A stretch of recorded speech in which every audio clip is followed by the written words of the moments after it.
Hello, everyone. I'm Adam Rippon, and this is the podcast by Adam Rippon.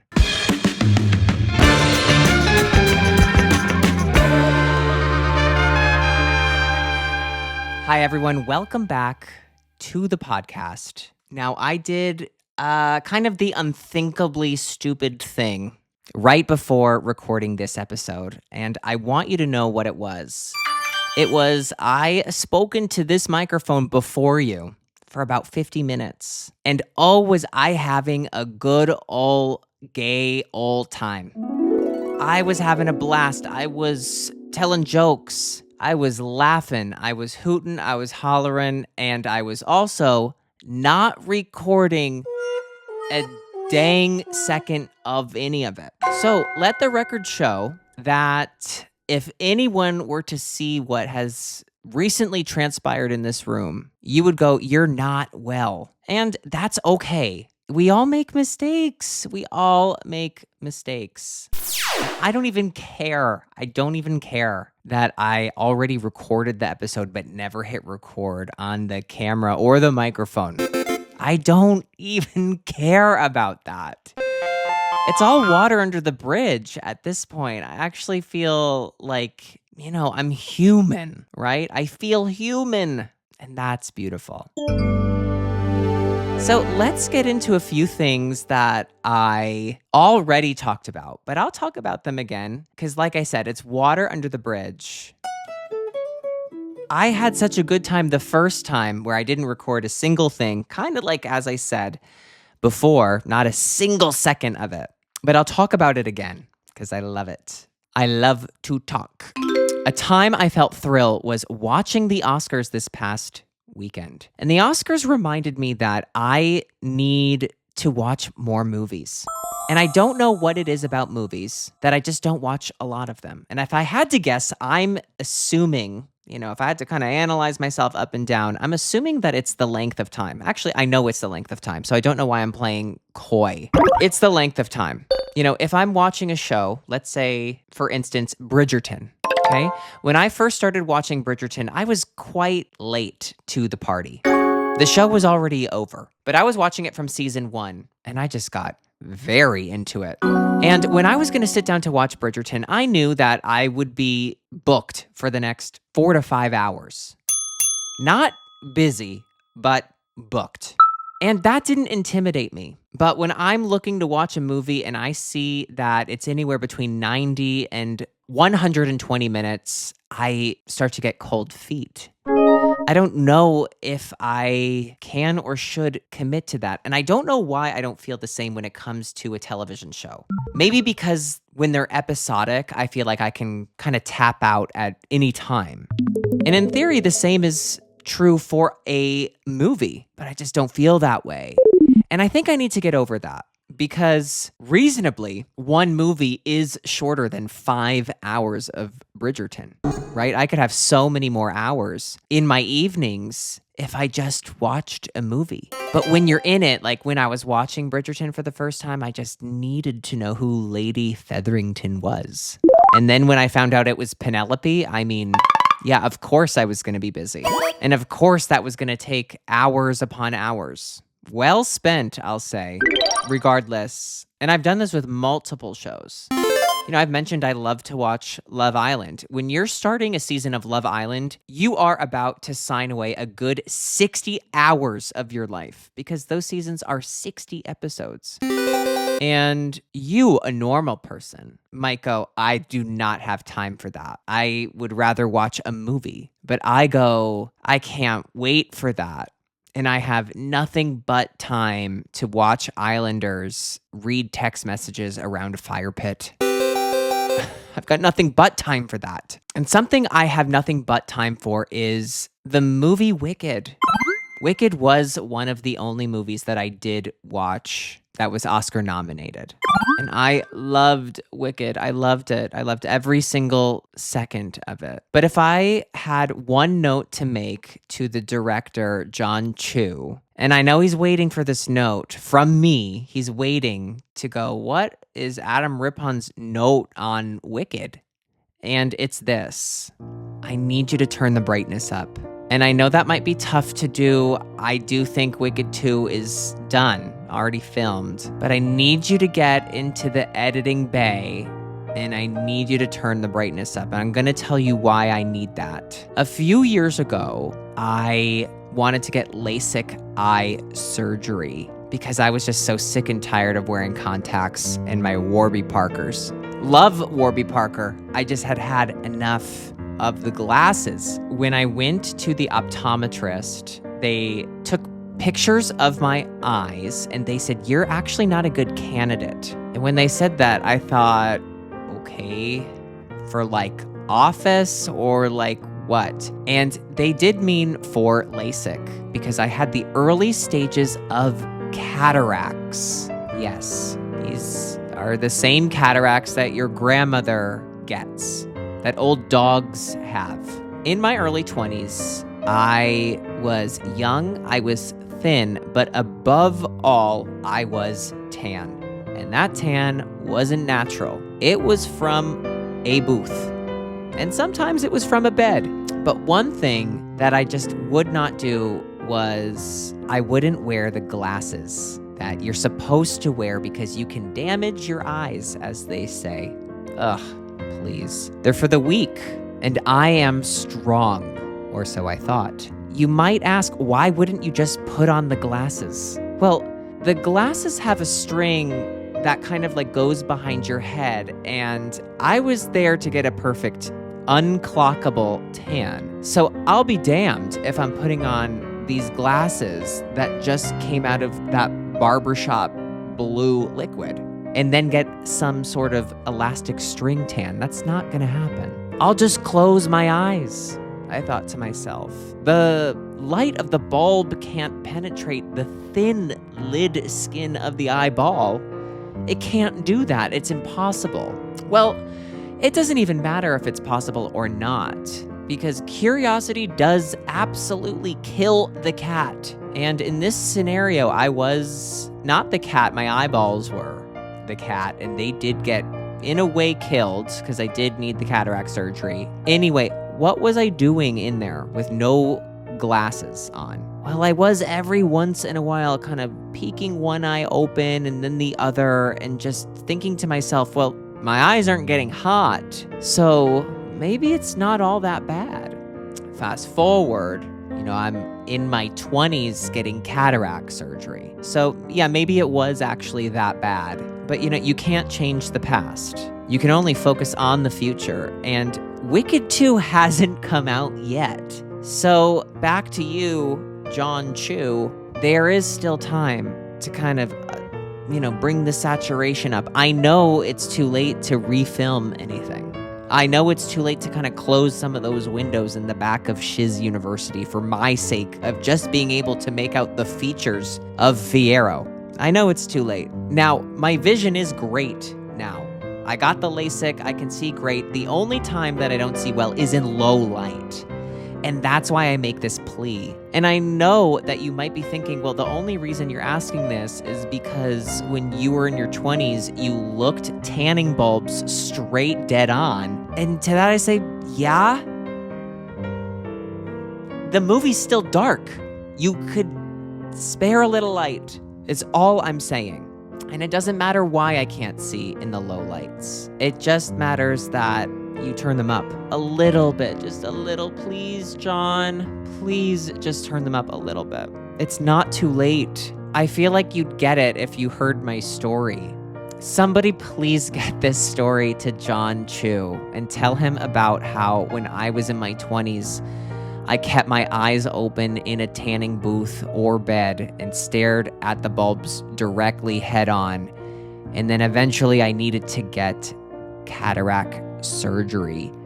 And now it did make it hard for me to see a few of the scenes in Wicked. Please get this story to him. It's so important. I feel like he would get it and he would hear me. And I just know that when I go to watch Wicked 2, it'll be brighter. It will. I know it. I know he'll fix it.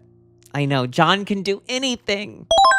Now, enough about Wicked and enough about the Oscars and more about me. This past weekend, I went and I visited one of my very best friends in Minnesota, in the Twin Cities. We've been friends for 20 years, and I love going to visit her. I love the Twin Cities. I always have an amazing time. I went there, obviously, to visit her and her husband, but to see their 3-year-old daughter, who I really am heavily invested in emotionally. And I'll tell you why. When you're 3 years old, sometimes an adult will say something to you and you will hang on their every word. And as the adult, you'll realize I have so much power. And I want to tell you a little story. My friend's 3-year-old daughter did not want to wait to eat this frozen treat.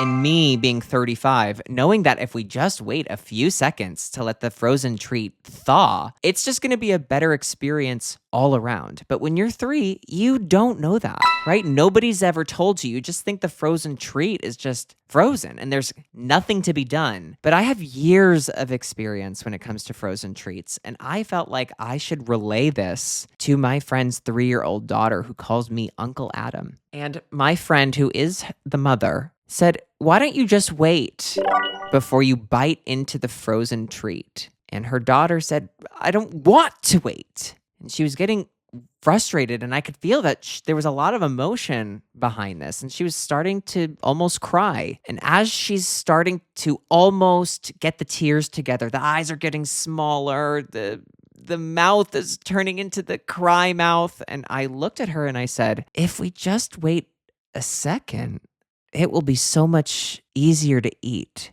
because then you can taste all the flavors and you can just enjoy the experience of eating this sweet frozen treat." And I could feel that the longer I kept talking, that the deeper she was listening. And the deeper she was listening, and the more I kept going on and on and on about the delicious flavors of this sweet treat, I could see the face unfolding. I could see the eyes opening, and I could see that her mind went to a new dimension. Because she's 3 years old, I'm looking at her, I'm going, "You've never even thought of the flavors.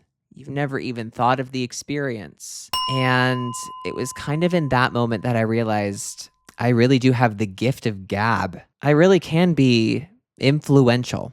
And I went, and when I think about that, I just go, that, for me, that's so much power I felt in that moment. It's almost too much power. It was scary. It was scary. Something else that was scary on that trip was, since I was coming to visit, there was one night when the 3-year-old daughter stayed at her grandma's house, which meant that we could go out for the night. And the night started with us going to dinner, me, my friend, her husband. We had an amazing dinner, but we thought that the night shouldn't end there. When we were thinking about what should we do next, we decided to do what I wanted to do, which is always risky, but we did. And you might be thinking, what did that route entail? Well, what it entailed was, earlier in the day, we drove past a pinball bar, and I just couldn't get it out of my head. And I kept saying, I need to play pinball today. I don't know why. I felt it in my bones that I needed to be in that pinball bar. And who is my friend to deny me of what I want? After I basically hypnotized her daughter into just waiting a few seconds before she bit into her frozen treat. She owed me this. And so we went to the pinball bar, and we had a few vodka sodas that turned into a few vodka Sprites. And we played pinball for a few hours.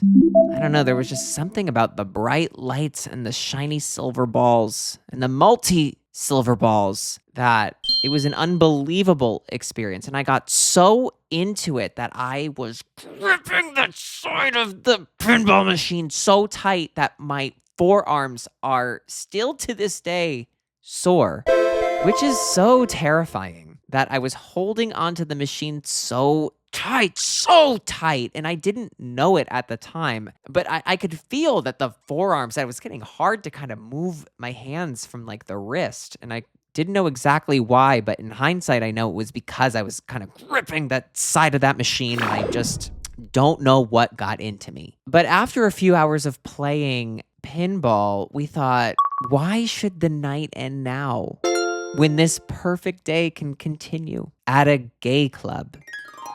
Now, the last time I went to a club was probably a few years ago. I am not a club goer. I never really was. In my 20s, I probably went to the club, I don't know, maybe 2 or 3 times in a whole year. Maybe. Now, before I go on, I want to say I've lived in California for 12 or 13 years now. So when I was first going to the clubs, it was here on the West Coast. Now, again, in this story that I'm telling, I'm in the Twin Cities, Minnesota. And, it does get chilly in LA at night, but it doesn't get cold. It doesn't go below 0.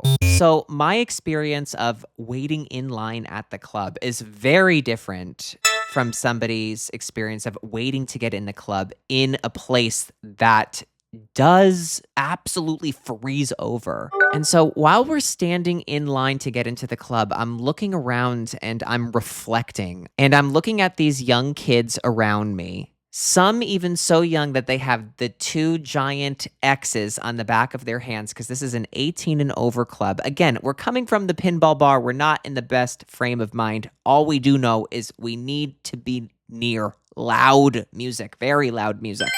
But if you don't know what the 2 giant X's are, they are the X's of absolute generational family shame, that you should be ashamed for being either 18, 19, or 20 and in this club. And there were a lot of those black X's, which did signal to me I probably wouldn't be welcome in here, which is absolutely fine because I don't need to be welcomed in there. I need to be, again, like I said, near very loud music. But it made me reflect that I don't know if I ever would have had what it takes to be a young person going to the club in the Midwest in the thick of winter. Because as I'm also looking around, I'm seeing a lot of crop tops, a lot of no jackets. I'm seeing mini skirts, open-toed kitten heels. And then I pan over to me and my friend who she's in a thick wool sweater. I'm in a half zip sweatshirt and a winter coat, zipped all the way up. And I am realizing that I'm not built the way these people are. They're built tough. So we finally go into the club, and it isn't 3 to 5 minutes of dancing in that we realize that maybe the thick wool sweater and the zipped up winter coats aren't the way to go. And so we do kind of have to tap out of the dancing at that point because we do realize that we might have a heat stroke. So we stop dancing and we go to another floor of this club where they're having a drag show. And so we sit down, and at this point I feel, okay, we totally fit in now. This is great. And I felt that way until I see my friend take her phone out and click the side button and say, "Hey Siri, what song is playing in the middle of one of the drag performances?" And it was sort of in that moment where I went, okay, I think we need to pack it up. I think we need to kind of get this show on the road. I do believe it's 3 strikes and you're out. And I don't know what our first 2 strikes are, but I do know that this has to be the 3rd one. And I do think it is time for us to call it. And so we did get our things together at that point. And I want to remind you that we had things to get together because the winter coats were kind of tied around the waist at that point. We weren't dressed to impress. We were dressed to be absolutely ignored. And we were by everybody, rightfully so. And that's just the way the cookie kind of crumbles on that one. Needless to say, I had the time of my life. I had the absolute time of my life, but it did make me reflect on being young and going to the club. Now I'm going to put everything I said about the weather aside because seeing all of the kids at the club in their best outfits really made me reminisce about me when I was in my early 20s, going to the Abbey for the very first time. Now, the Abbey is a gay club in West Hollywood where dreams are made and people are broken and cell phones are stolen. Don't put your phone in your pocket if you're going to the Abbey. Hold it in your hand or like put it in a different place because they're ripping those out of back pockets. I want to paint the picture of I'm 22 years old. Like I mentioned before, thin, tan, in a t-shirt, in a pair of jeans, and I'm going over to the mirror and I'm going, maybe somebody will ask me to go home with them tonight. And that never did happen. And I'm gonna tell you why, because I now, after having reflecting on it, do know why. Now, I was going into the club feeling my absolute hottest. Going, tonight's the night. Tonight is the night. I'm gonna meet somebody. I'm gonna meet somebody at this club in West Hollywood. And the night always started at the Abbey. But in West Hollywood, there is a street where all the gay clubs are. And so I would kind of bop and pop around. I was never going by myself, right? I was going with other people. All it would take would be 1 or 2 drinks in my system before I would think to myself, I should go into the middle and dance so that I can burn calories. And it's so sad that I thought that way, but it's also genius. Because I turned a night out into essentially a Zumba class. And I can imagine that seeing a 22-year-old in the middle of the dance floor kind of moving nonstop for the sake of burning 1,000 to 2,000 calories before 1 a.m. might, now I see it, be enticing to a potential suitor. Because I'm sure that they were going, that kid is not in a good place. But I'll promise you, never doing drugs, but it was probably looking like it. Because when I'm telling you I wasn't moving, I knew the secret to burning the most amount of calories was to get the heart rate up. So I was really trying to get the heart rate up. But the more the heart rate would go up, the lower the chances of going home with somebody were. And I didn't see that at the time. At the time, I thought, I'm going to leave here in the best shape of my life. And yeah, maybe I did leave the club in good shape, but that really wasn't the point. That's not what I wanted to do. But yeah, I never met anyone at the club because I was dancing kind of wall to wall, but I was having the time of my life. And I was also not walking around with 2 giant X's on the back of my hands. So it wasn't all bad. Why don't we get into some voicemails? Please leave your message after the tone. The topic that I'm interested in your thoughts on is the topic of rainbow order. So I know that you love to keep things organized. You're a very organized person. What are your thoughts on organizing things in rainbow order? This is an excellent question. I am very organized. When I really became kind of intense about the organizing in the house, it was in the pandemic because I moved into my house right before the pandemic started. And so I just thought, okay, this is the perfect time to just organize everything. And I really went in head first. And when I think of organizational inspiration, I obviously think of the Home Edit. Now, the women of the Home Edit are my North Star. They taught me that a decent home is filled with lucite bins. And they also taught me that a happy home is filled with lucite bins with labels on them. Now, a methodology that the women of the Home Edit do subscribe to is organizing things in a rainbow pattern. And as I said, they are my North Star, but I believe that there's a time and a place for the rainbow pattern of organization. It's not every place. It's not every time. I think sometimes a bookshelf doesn't need to be in a rainbow pattern. I think sometimes the books can be in whatever pattern. That's for a bookshelf. But when it comes to the closet, when it comes to the clothes, I personally believe that God did intend for your clothes to be organized by color in the rainbow pattern. A rainbow does go in a specific order, but I don't always subscribe to the order of which the rainbow does go in, because sometimes I like to have a nice gradient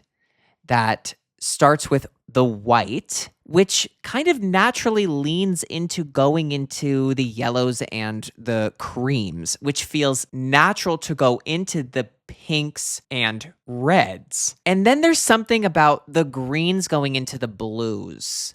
And so the order of the rainbow is not that. Right? That's sort of taking the rainbow and kind of starting through the meat in the middle of it and then kind of going to the outside and then going back to the middle and down. And I know that. I know it's an unorthodox way of doing the rainbow pattern, but it's what works for me, because I think the real thing about the rainbow organization is just the eye likes to see like colors with like colors. It's soothing. There's something very beautiful about it. And when I open my closet and I see my white shirts going through all of the different colors to the black ones, it's incredibly and overtly luxurious feeling and looking. And you might go, I don't have time for that. That's insane. I agree with you. It's insane once.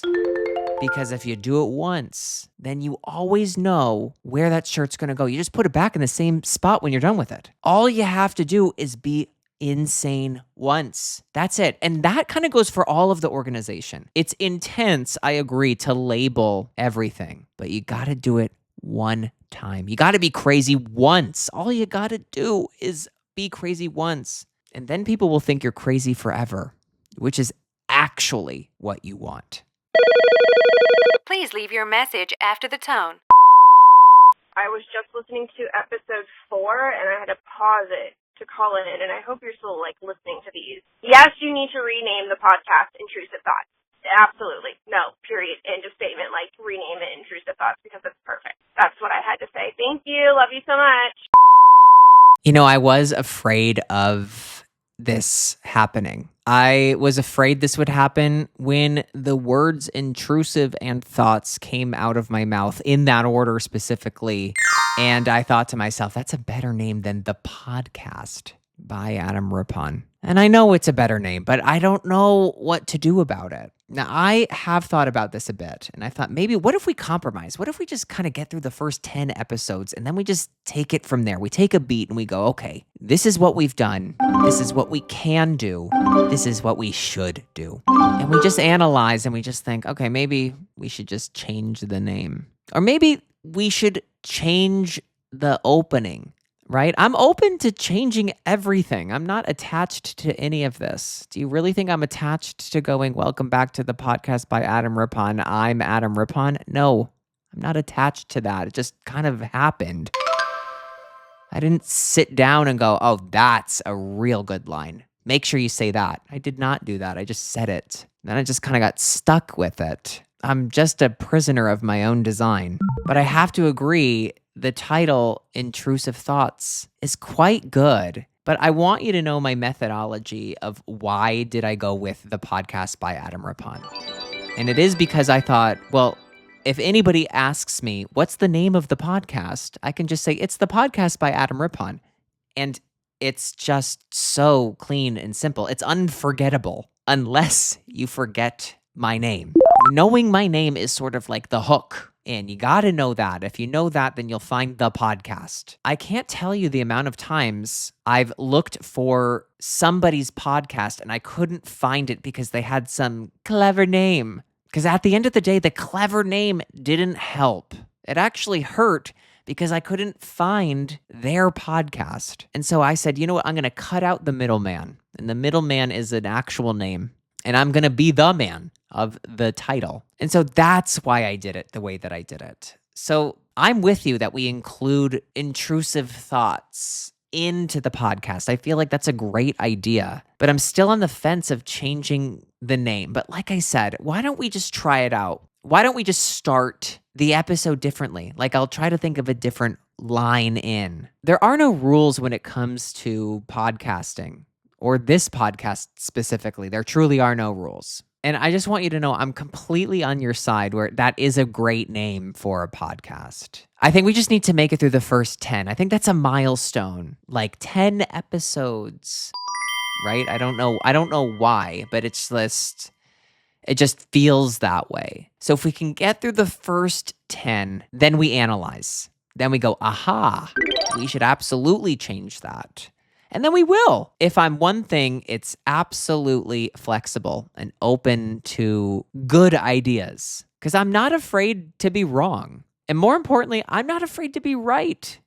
And it's that kind of fearlessness that we're lacking, but we'll get there. And I believe in you. There is absolutely still absolute hope. I think on that hopeful note, it's the perfect way to end this podcast. By Adam Rippon, I am Adam Rippon. Make sure that you leave us a 5-star review wherever you listen to your podcasts. And if you'd like to call in and leave a voicemail, you can. Our phone number is 310-909-7117.